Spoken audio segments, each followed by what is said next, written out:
I knew the mountain would claim us the moment I heard the first crack echo through the tunnel, sharp and final as a judge's gavel. It was not supposed to end this way. I was not supposed to be here at all, standing in the belly of a half-finished railway tunnel in the northern mountains, my skirts heavy with stone dust and my heart heavier still with the knowledge that my father's ambition had finally outpaced his caution. But I had insisted on coming, had argued with him across the breakfast table that morning, until his face turned the color of old brick and he threw his napkin down in defeat. You want to see progress, Willa? Fine. Go see what your inheritance is built upon. And so I went, driven by a stubbornness I inherited from him and a curiosity he had never managed to beat out of me, despite years of trying. The North Creston Railway was to be my father's crowning achievement, a line carved through solid rock that would connect the coal towns to the capital and make the Ashcroft name synonymous with industry and vision. He spoke of it at every dinner party, every shareholders' meeting, his voice swelling with pride as he described the engineering marvels being employed, the fortunes being made. But he never spoke of the men who died in the making of it.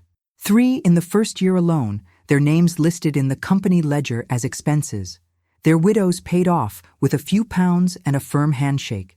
I learned their names from the housekeeper, who whispered them to me one evening as she helped me undress: Thomas Breyer, Samuel Good, and Elias Marrow, the youngest, barely 20, when the scaffolding gave way and sent him plummeting into the dark. I thought of Elias as I stood in the tunnel that September afternoon, watching the workers move like shadows in the gaslight, their picks ringing against stone in a rhythm that sounded almost like a heartbeat. The air was thick and cold, tasting of wet earth and iron, and I wrapped my cloak tighter around my shoulders, suddenly wishing I had stayed in the carriage with my chaperone, Mrs. Dalton, who had refused to set foot inside what she called a tomb in the making. But I had come to see the work, to understand what my father's money was buying, and perhaps, though I would not admit it then, to catch a glimpse of the man everyone spoke of in hushed, reverent tones: Silas Thorne, the engineer who could make stone bend to his will, who sketched impossible designs by candlelight and made them real by dawn. I had seen him only once before, at a distance, standing on the platform at King's Cross with his coat collar turned up against the rain, his eyes fixed on something only he could see. He was younger than I expected, no more than 30, with the kind of lean, focused intensity that made other men seem soft and aimless by comparison. My father spoke of him with a mixture of admiration and unease, the way one might speak of a thoroughbred horse, valuable but unpredictable. He is brilliant, Willa, but he has no sense of his place. Comes from nothing, you understand. A shipbuilder's son from Dover. But by God, he can build anything. I was thinking of my father's words when Silas appeared from the deeper shadows of the tunnel, his shirt sleeves rolled to his elbows despite the cold, his dark hair falling across his forehead in a way that suggested he had been running his hands through it. He stopped when he saw me, and for a moment, something unreadable passed across his face. Surprise, perhaps, or annoyance.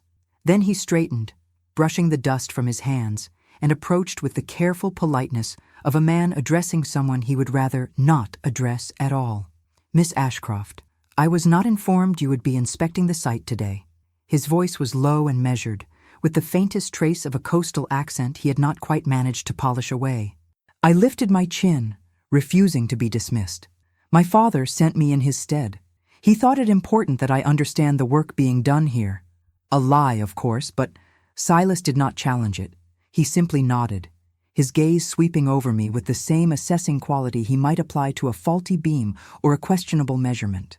Then you should see it from the front, he said, and turned without waiting for my reply. I followed him deeper into the tunnel, my boots crunching over loose gravel, the gaslight growing dimmer with every step. The workers fell silent as we passed, their eyes following me with a mixture of curiosity and resentment. I was an intruder here, a woman in a world of men and machines, and I felt the weight of their judgment like a hand on my shoulder.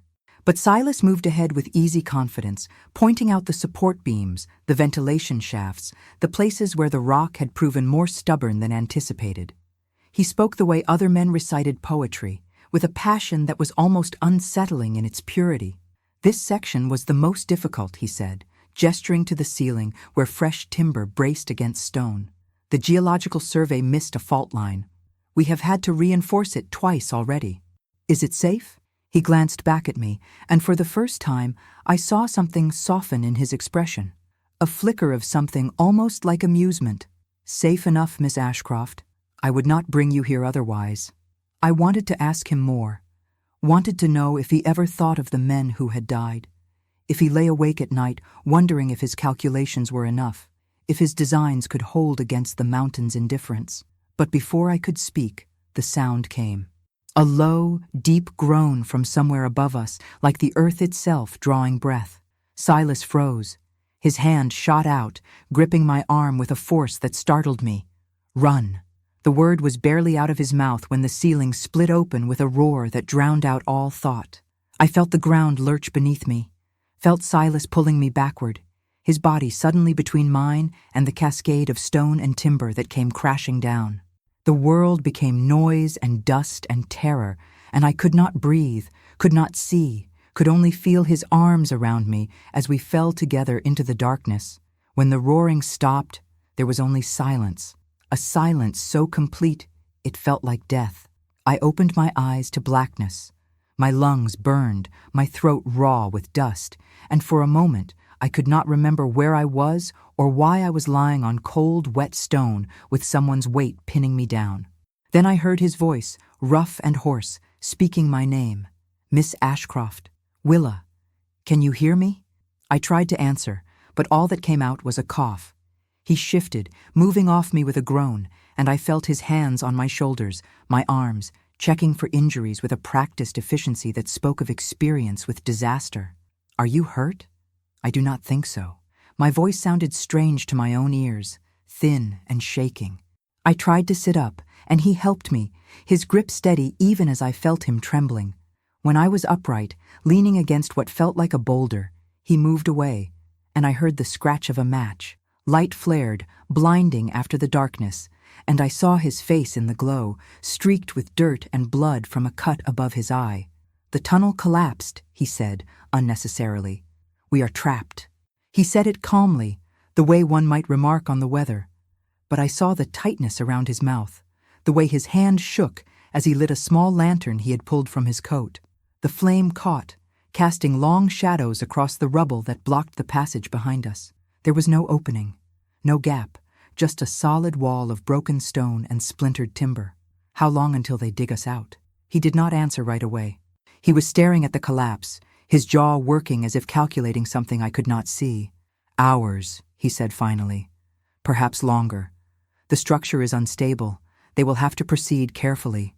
I felt the fear then, cold and sharp in my chest.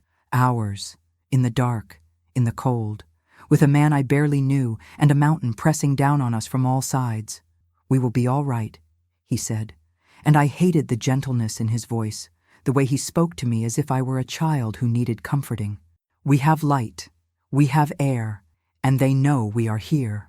But even as he spoke, I saw the doubt in his eyes, saw the way he glanced at the ceiling, at the cracks running through the rock like veins.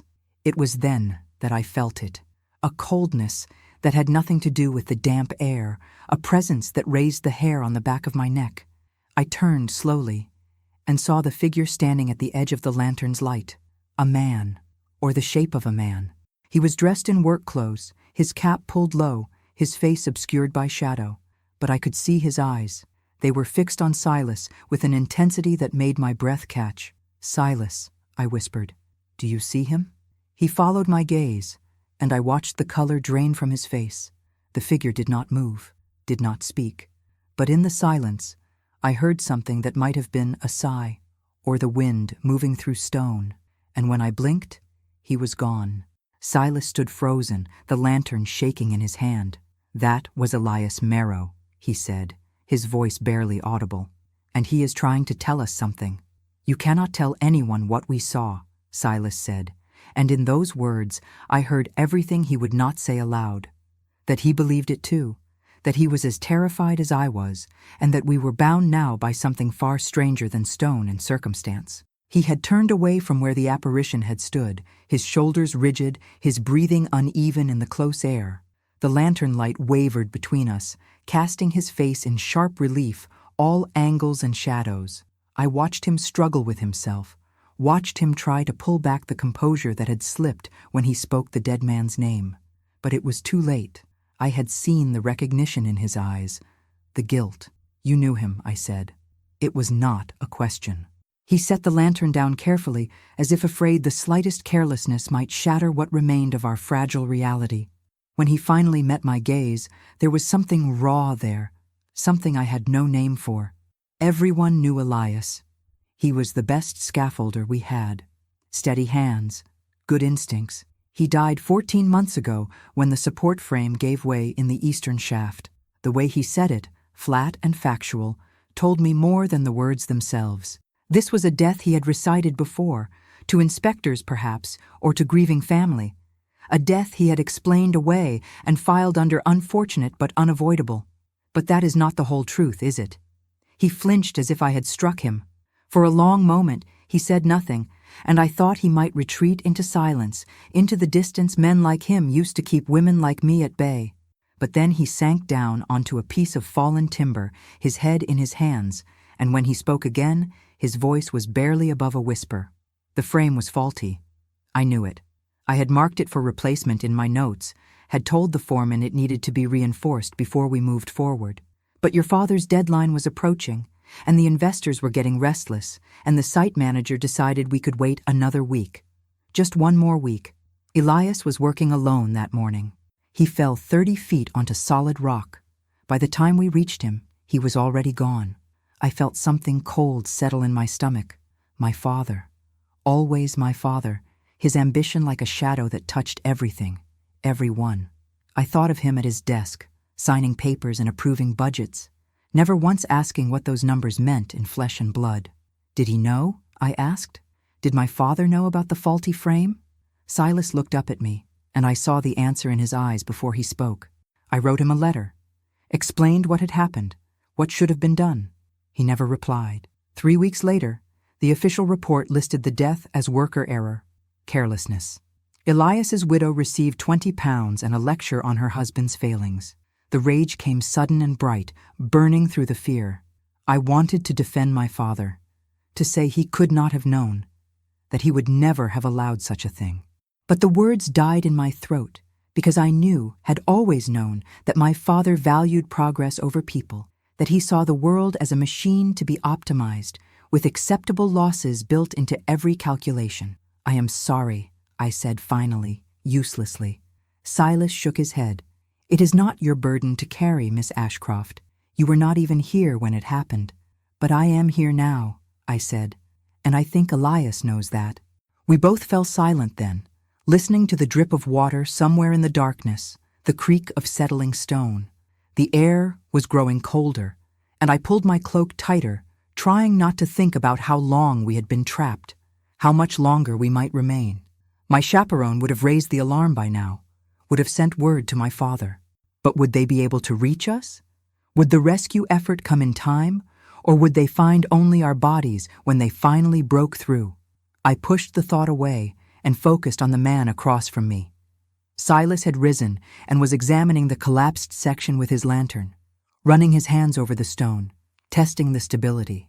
His movements were methodical, almost mechanical, but I could see the tension in his shoulders, the way his jaw clenched when a piece of rubble shifted under his touch. "Is there another way out?" I asked. He paused, his hand flat against the rock. "There should not be. The tunnel is a single bore, straight through to the other side, but the collapse happened too perfectly, too completely, as if something was meant to be hidden." "What do you mean?" He turned to face me, his expression troubled. "I have been building tunnels for 8 years, Miss Ashcroft. I know what a natural collapse looks like. This was too clean, too strategic. Someone wanted to seal this section off.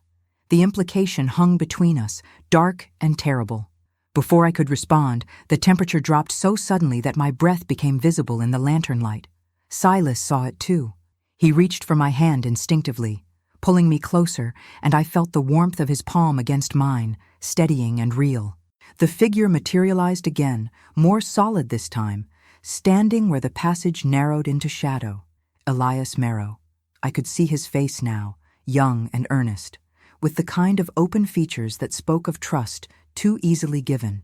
He was looking past us, toward the collapsed wall, and as I watched, he lifted one translucent hand and pointed. "There," he seemed to say, though no sound emerged from his lips. "There." Silas followed the gesture, his grip tightening on my hand. He moved toward the wall, taking the lantern with him, and I followed because the alternative was to stand alone in the dark with a ghost. When we reached the spot Elias had indicated, Silas held the light close to the rock face, examining it with the intensity of a man reading scripture. "What is it?" I whispered. He did not answer immediately. He was tracing something with his fingers, a pattern I could not see. And then suddenly he was pulling at the stones, loosening them with surprising ease. They came away in his hands, revealing not solid rock behind them, but darkness. An opening. "A passage," he breathed. Someone built a false wall. He widened the gap, working quickly now, his earlier exhaustion forgotten. I helped where I could, my fingers scraping against rough edges, my nails breaking as I pulled at the stones. Behind us, I could feel Elias watching, waiting, and I wondered if this was what he had been trying to show us all along, if his restless spirit had been bound to this place by secrets left unspoken. When the opening was large enough, Silas held the lantern through and peered inside. "It is another tunnel," he said, his voice tight with disbelief, running parallel to ours. "Someone dug this in secret." "Who?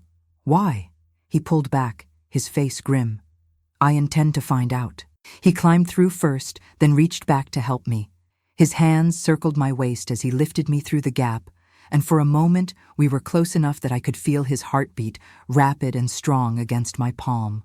Then my feet touched solid ground, and he released me, stepping back with a formality that felt almost like a rebuke.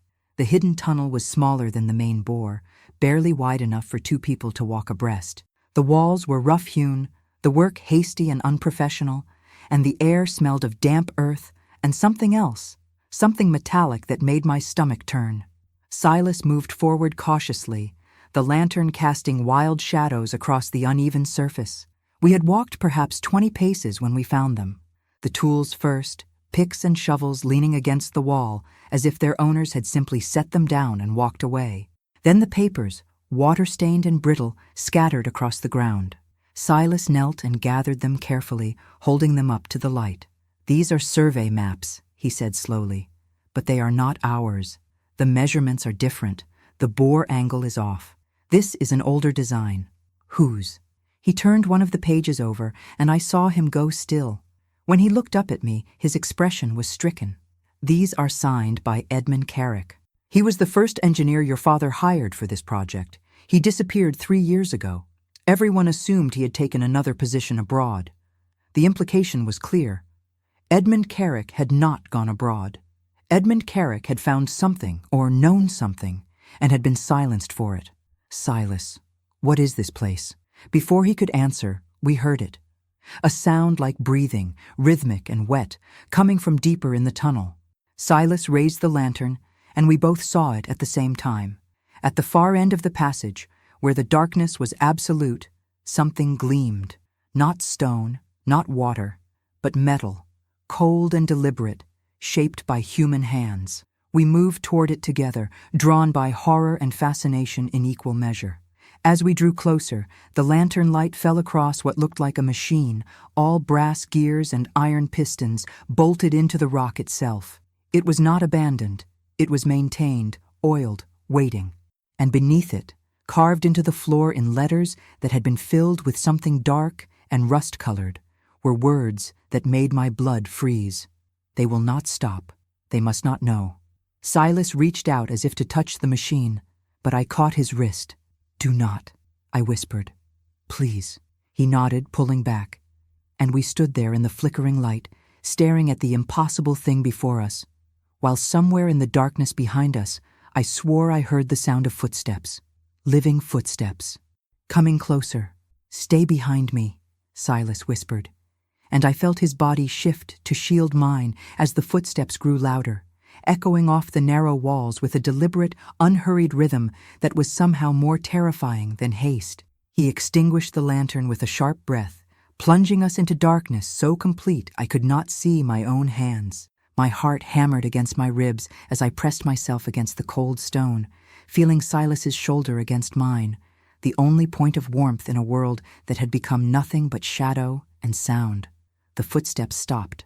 I heard breathing, ragged and wet, and then a voice, rough and unfamiliar, speaking into the void. "I know you are there. I can smell the lamp oil." A match flared, and in its brief light, I saw the face of the man holding it. He was older, perhaps 50, with a weathered face and eyes that held no kindness. He wore the clothes of a foreman, sturdy and practical.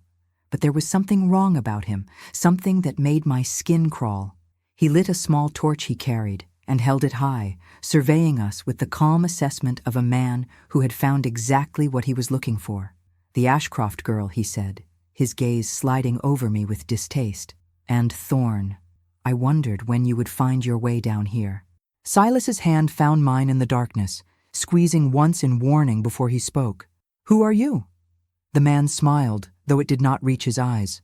"Name's Brennan. I was Edmund Carrick's assistant before he got too clever for his own good, before he found what he was not supposed to find."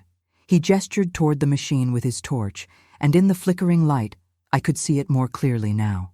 It was a drilling apparatus, far more advanced than anything I had seen in my father's workshops, with precision gears and hydraulic pistons that spoke of careful engineering and considerable expense.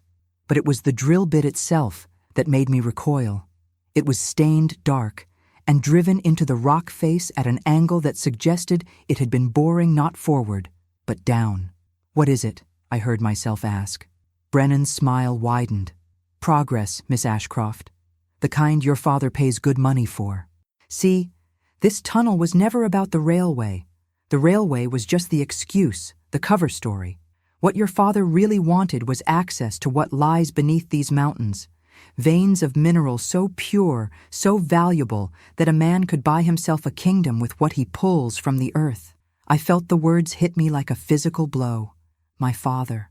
Always my father, his greed dressed up as vision, his exploitation called innovation. "You are lying," I said, but my voice shook. Brennan shrugged. "Believe what you like, but Edmund Carrick believed it when he found the old survey maps, the ones that showed deposits your father had known about for years. Carrick thought he was being hired to build a railway. When he realized the truth, when he understood that men were dying to cover up an illegal mining operation, he tried to expose it, wrote letters, gathered evidence. He was going to take it to the authorities. And?" Silas's voice was hard, controlled, and he ended up at the bottom of a ventilation shaft with his neck broken. "Accidental fall," the report said. But I was there. I saw who pushed him. The silence that followed was suffocating. I thought of Edmund Carrick, a man I had never met, whose only crime was possessing a conscience. I thought of Elias Marrow, whose death had been dismissed as carelessness. I thought of all the men whose names I would never know, ground up and spat out by my father's ambition. "Why are you telling us this?" Silas asked. Brennan's expression darkened. "Because you are not leaving this tunnel alive. Neither of you. The collapse was not an accident, Thorne. It was a warning, a chance for you to die quietly, to be mourned as another victim of the mountain's cruelty. But since you have found your way here, since you have seen what you should not have seen, well, the mountain will have to claim you the old-fashioned way." He pulled something from his coat, and I saw the dull gleam of a pistol in the torchlight. Silas moved faster than I thought possible, shoving me sideways as the shot rang out, deafening in the confined space. The bullet struck stone where I had been standing, sending chips of rock flying. Silas was already moving, lunging toward Brennan with a fury that took the older man by surprise. They collided, and the torch fell, rolling across the ground and casting wild, dancing shadows. I scrambled for the torch, my hands shaking so badly I nearly dropped it. By its light, I saw them struggling, Silas trying to wrest the pistol from Brennan's grip, while the foreman brought his knee up hard into Silas's ribs. Silas grunted, but did not let go, and they crashed against the machine, sending a shower of rust and oil across the ground. I looked around desperately for something, anything I could use as a weapon. My hand closed around a piece of timber, heavy and splintered, and I lifted it with both hands, waiting for an opening. Brennan broke free and raised the pistol again, and I swung without thinking, bringing the timber down on his wrist with all my strength. The gun discharged into the ceiling, and Brennan howled, clutching his arm. Silas did not hesitate. He drove his fist into the foreman's jaw, and Brennan went down hard, his head striking the rock with a sickening crack. He did not move again. We stood there, breathing hard, staring at the crumpled form at our feet. Silas touched my shoulder, his hand gentle despite the violence we had just survived. "Are you hurt?" I shook my head, unable to speak. He retrieved the pistol, checking it with practiced efficiency before tucking it into his belt. Then he knelt beside Brennan, pressing his fingers to the man's neck.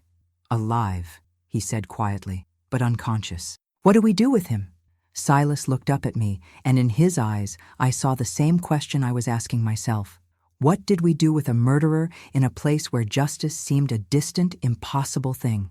"We leave him," he said finally. "When the rescue party arrives, he will have to answer for what he has done." "If they arrive," I said. "They will. Your father may be many things, Willa, but he will not abandon you to die in the dark, not when it would cost him his reputation."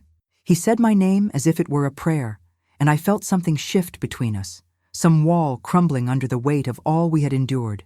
I moved closer to him, close enough to see the cut on his temple, the bruise forming along his jaw. Without thinking, I reached up and touched his face, and he went very still, his eyes searching mine. "You saved my life," I whispered.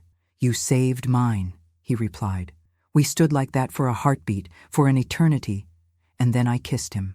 It was not graceful or practiced, just a desperate press of lips that tasted of stone dust and fear and something sweeter I had no name for. He made a sound low in his throat, surprise or surrender, and then his arms came around me, pulling me against him, as if he could shield me from everything the world might still throw at us. When we finally broke apart, his forehead rested against mine, and I could feel him trembling. "This is madness," he said. "I know. Your father will destroy me. I know that too, and yet you kissed me anyway." I pulled back just enough to meet his gaze. "I kissed you because in this moment, in this terrible place, you are the only real thing I have. Because I have spent my whole life doing what was expected of me, being who I was told to be. And I am so very tired of it, Silas. I am tired of being an ornament in my father's house, a bargaining chip in his negotiations. I want to matter. I want to choose. And you choose this? A shipbuilder's son with dirt under his nails and a reputation for being difficult? I choose you." The words hung between us, fragile and fierce. He kissed me again, slower this time, with a tenderness that made my chest ache. When we separated, he took my hand and pressed it to his heart. "Then we survive this together," he said. "We find a way out, and we make them answer for what they have done. All of them." I nodded, and we turned back to the passage, leaving Brennan where he lay. We had taken perhaps a dozen steps when I saw him again. Elias Marrow, standing in the shadows ahead, his translucent form more solid than before. He was looking at something behind us, his expression urgent, almost afraid. I turned to follow his gaze and saw what he was trying to warn us about. The machine. It was running. The gears were turning, the pistons pumping, and the drill bit was grinding into the rock with a high, keening whine. But no one had started it. No one living. Silas grabbed my arm and pulled me forward. "It is rigged," he shouted over the noise. "If it breaches the fault line, the whole tunnel system will collapse." We ran then, stumbling over loose stone, the torch bouncing in my hand.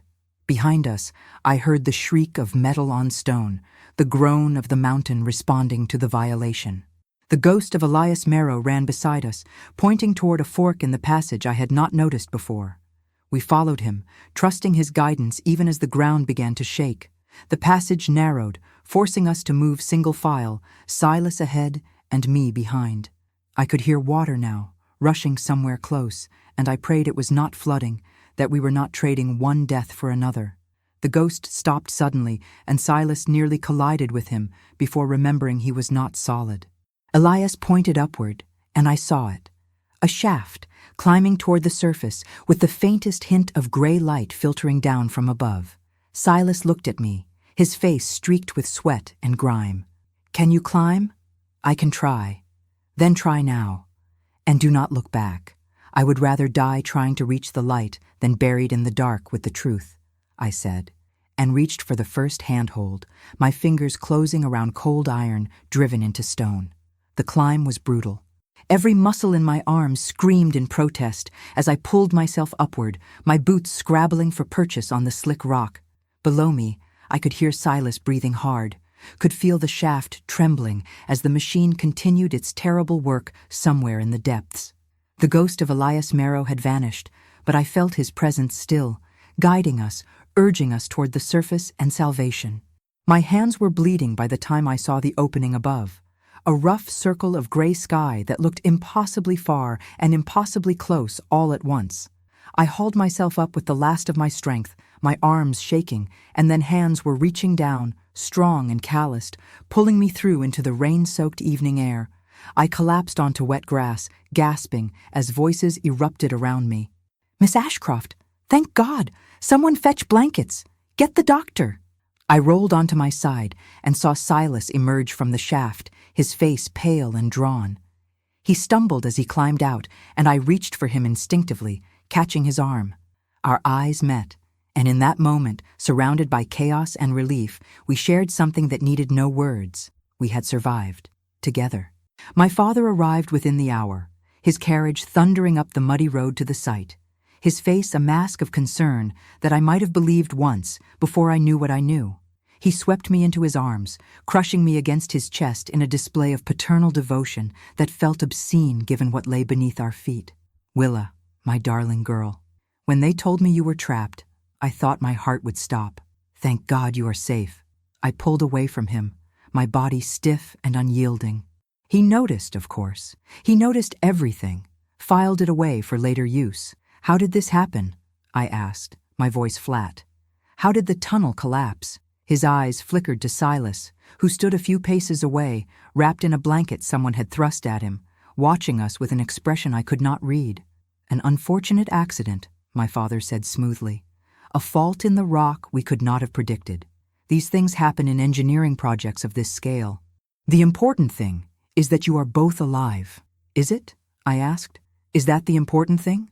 Something shifted in his expression, a wariness creeping in around the edges of his relief.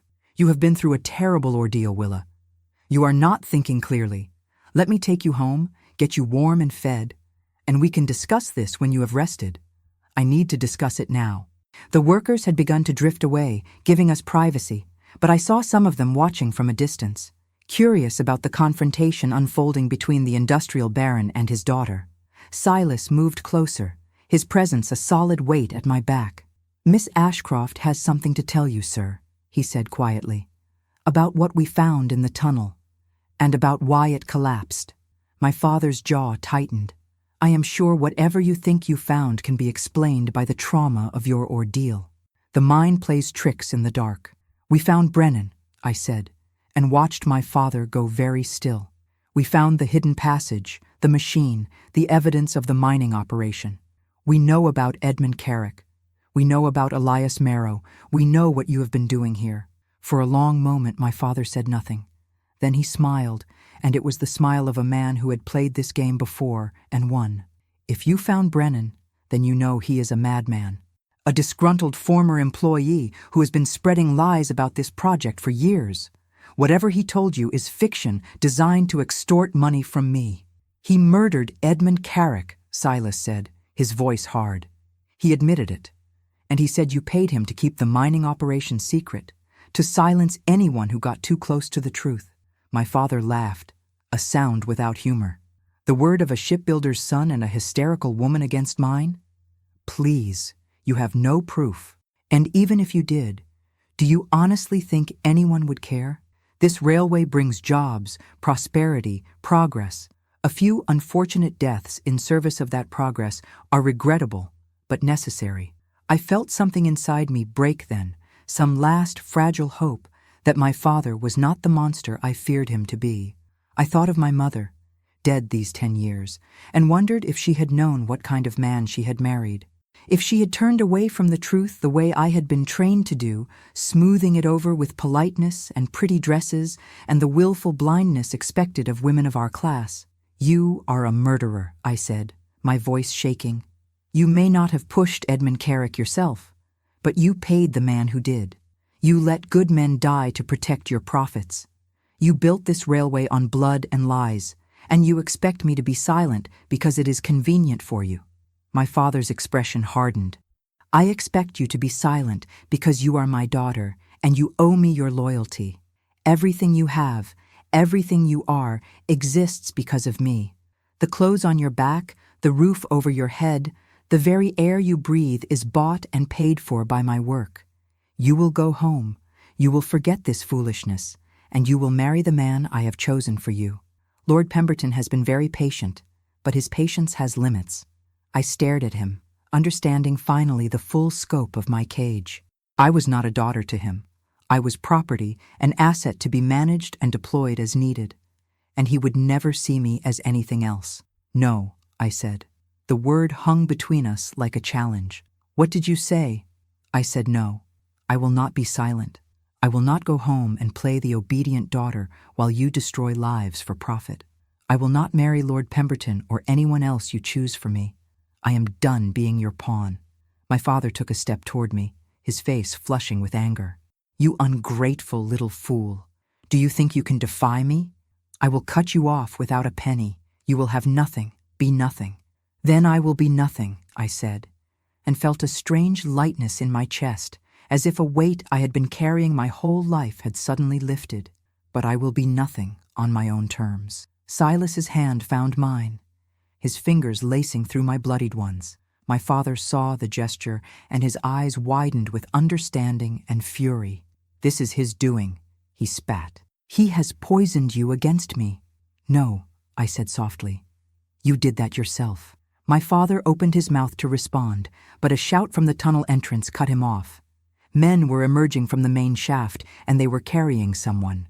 Brennan, unconscious and bound, his face a mask of blood and bruises. Behind them came more workers, hauling equipment and documents they had recovered from the hidden passage. Evidence, proof of everything Silas and I had claimed. One of the men approached my father, holding out a stack of papers. "Sir, we found these in the concealed tunnel. They appear to be contracts for mineral extraction rights, signed by you and witnessed by Brennan. There are also correspondence detailing payments made to silence workers and falsify safety reports." My father's face went white. He snatched the papers from the man's hands, his eyes scanning them desperately. "These are forgeries," he said, but his voice lacked conviction. "There are over 100 pages, sir," the worker said quietly. "All in your hand, all sealed with your personal mark." The other workers had gathered now, forming a rough circle around us. I saw anger in their faces, grief, and something else. A hunger for justice that my father's money could not buy off this time. One of them stepped forward, an older man with graying hair and hands scarred from years of labor. "My brother died in this tunnel 6 months ago," he said. "You told his widow it was his own fault, that he had been careless. Was that a lie too, Mr. Ashcroft?" My father looked around at the circle of men, and for the first time in my life, I saw fear in his eyes. Real fear, the kind that comes from realizing you have finally overreached, that the foundations you built your empire on are crumbling beneath you. "This is a misunderstanding," he began. But the men were not listening anymore. They had heard enough lies. Silas squeezed my hand. "We need to leave," he said quietly, "before this gets worse." I nodded, and we began to back away from the crowd. My father saw us moving and lunged forward, his hand outstretched. "Willa, please, you cannot abandon me. You are all I have left." I stopped, looking back at him. For a moment, I saw not the titan of industry, not the ruthless businessman, but the man who had read me stories when I was small, who had taught me to ride a horse, who had held me when my mother died. Then I remembered Edmund Carrick falling into darkness, Elias Marrow bleeding on stone, all the unnamed men ground up by my father's ambition. "I am not abandoning you," I said. "You abandoned yourself a long time ago." I turned away and did not look back, even when I heard him calling my name, his voice cracking with something that might have been genuine despair. Silas led me through the gathering dark to where a carriage waited. One of the workers' vehicles pressed into service. He helped me inside, then climbed up beside me, and we rode away from the tunnel, from my father, from everything I had ever known. We did not speak for a long time. The countryside rolled past, dark and unfamiliar, and I leaned against Silas's shoulder, feeling the steady rise and fall of his breathing. Finally, he broke the silence. "What will you do now?" "I do not know," I admitted. "I have no money, no prospects, no reputation left to speak of. I am utterly ruined." He tilted my chin up with gentle fingers, his eyes searching mine. "You are free," he said, "and that is worth more than all the money in England." I kissed him then, there in the swaying carriage, and tasted salt on his lips that might have been his tears or mine. When we broke apart, he rested his forehead against mine. "Come with me," he said, "to Dover. I have a small house there, left to me by my father. It is not much, but it is mine, and it is far from here. We can start again." "As what?" "As whatever we choose to be. Husband and wife, if you will have me. Or simply as two people trying to make an honest living in a dishonest world." I thought about it, about the scandal that would follow, about the life I was leaving behind, about Lord Pemberton and garden parties and everything I was supposed to want. Then I thought about Silas's hands on mine in the dark, his voice steady when the world was falling apart, the way he looked at me as if I were not an ornament but a whole, real person. "Yes," I said, "to all of it, yes." He smiled then, the first real smile I had seen from him, and it transformed his face from merely handsome to something incandescent. "Then we go forward," he said, "together." Outside, the rain had stopped, and through the carriage window I saw the first stars beginning to emerge from the clouds. The ghost came to me one last time on the morning of my wedding, standing in the doorway of the small Dover chapel with the spring light streaming through him like water through glass. I was alone in the vestry, adjusting the simple white dress I had sewn myself, my hands trembling slightly as I pinned a sprig of lilac to my bodice. It had been 6 months since the tunnel, 6 months since I had walked away from my father and everything I had known. The scandal had been spectacular, reported in every newspaper from London to Edinburgh. Baron's daughter chooses pauper, engineer over fortune. Railway magnate arrested for fraud and conspiracy to murder. The fall of the House of Ashcroft. I had read the headlines once, then burned them. They were not my story anymore. The investigation had moved swiftly once the evidence came to light. My father had been arrested within a week, his assets frozen, his name stripped from the railway project he had killed for. Brennan had turned witness in exchange for a lighter sentence, revealing the full scope of the operation. The bribes paid, the threats made, the bodies buried in service of greed. Lord Pemberton, my intended, had publicly denounced our engagement and married a duchess's daughter 3 months later. I was ruined in every way that mattered to the world I had left behind, and I had never been happier. Elias Marrow smiled at me from the doorway, and I smiled back, no longer afraid of him. He had visited me twice since the escape, always briefly, always silent, as if checking that I was safe, that I had not forgotten what he had shown me. I understood now that he was not haunting the tunnel, but guarding it, bearing witness to the crimes committed there until someone finally heard him. "Thank you," I said softly, "for leading us out, for showing us the truth." He inclined his head, a gesture of acknowledgement and farewell, and then he was gone, not fading, not dissolving, but simply no longer there, as if he had finally set down a burden he had carried too long. I felt tears prick my eyes, but they were not sad tears. He was free now. We both were. A knock at the door made me turn. Silas entered, and my breath caught at the sight of him. He wore a simple black suit, his hair neatly combed for once, his face clean-shaven and nervous in a way that made my heart ache with tenderness. He was not supposed to see me before the ceremony, but we had never been very good at following rules. "I could not wait," he said, crossing to me in 3 long strides. "I needed to see you, to make sure this was real." I took his hands in mine, feeling the calluses on his palms, the strength in his fingers. "It is real," I promised. "As real as stone and steel and everything we have built together." And we had built something in those 6 months. A life, a partnership. Silas had secured a position with a shipbuilding firm in Dover, designing vessels that would never know the corruption of my father's projects. I had taken work as a teacher in a small school for the daughters of tradesmen, discovering that I had a gift for mathematics and a passion for helping young women see beyond the narrow boundaries society placed around them. We lived in his father's cottage by the sea, a humble place with peeling paint and creaking floors that I loved more than any mansion. We were poor by the standards of my former world, but we were rich in ways that mattered. Your father sent a letter, Silas said quietly. It arrived this morning. I did not know if I should give it to you today, but I thought you should have the choice. He pulled the envelope from his coat pocket, and I stared at it as if it might bite me. I had not heard from my father since that terrible confrontation at the tunnel. He had written to me in the weeks following his arrest, letters full of justifications and pleas for understanding, but I had returned them all unopened. I did not know what he could possibly say now that would make any difference. I took the letter from Silas's hand and broke the seal.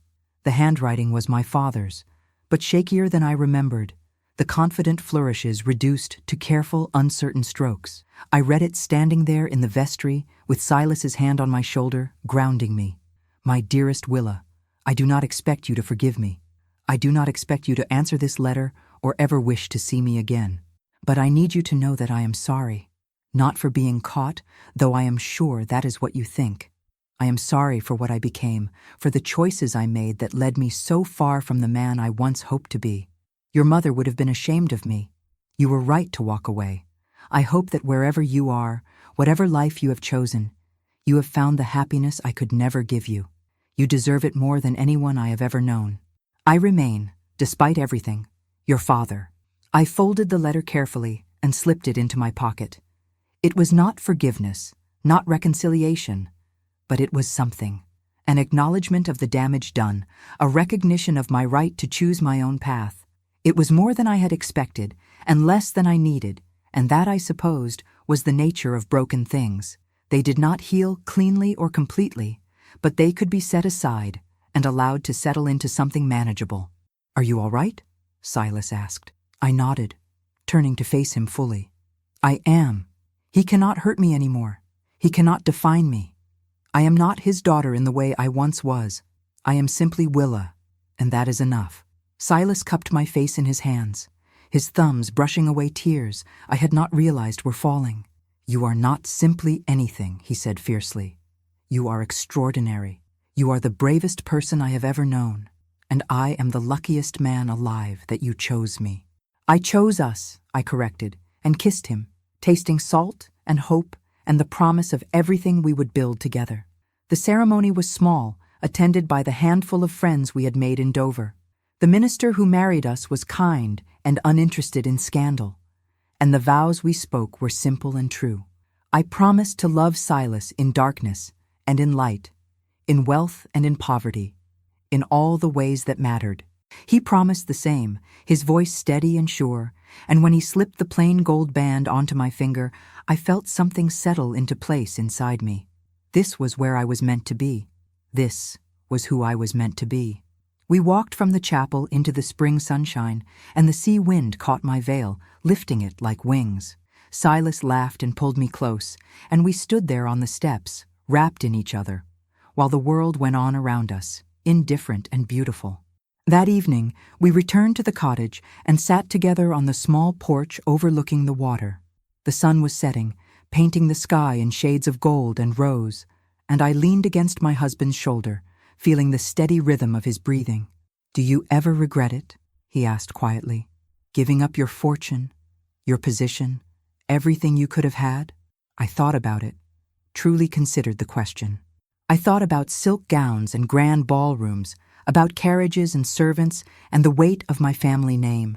Then I thought about Elias Marrow's ghost, finally at rest, about Edmund Carrick, whose death had not been in vain, about the workers whose stories were finally being heard, about the truth we had brought to light, even at great cost. "No," I said, "I do not regret it. I regret that it took me so long to see clearly, that I was complicit in my ignorance for so many years. But I do not regret choosing honesty over comfort, or love over convenience. I do not regret choosing you."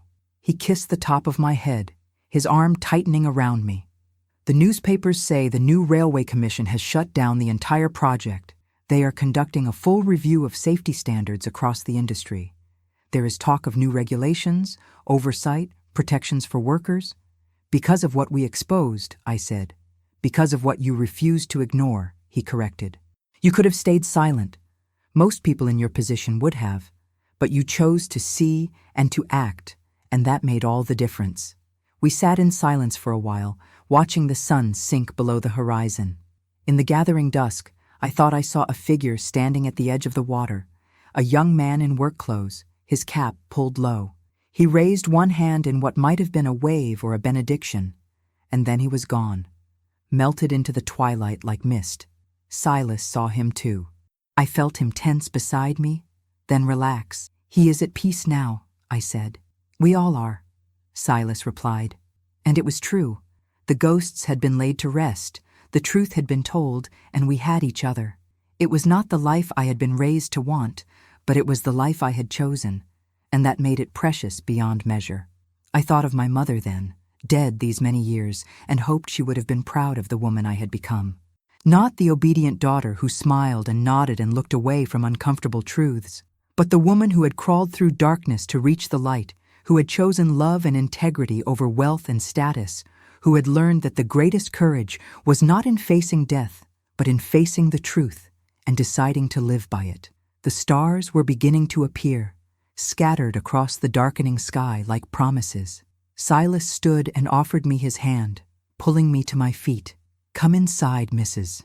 Thorne, he said, and I loved the sound of my new name on his lips, loved the man who spoke it, loved the life we would build together in this small cottage by the sea. I took his hand and followed him into the warm glow of lamplight, leaving the ghosts and the darkness behind. Tomorrow, we would wake to new challenges, new struggles, the ordinary difficulties of making a life with little money and fewer connections. But we would face them together, as equals, as partners, as two people who had been tested by fire and stone and had emerged stronger for it.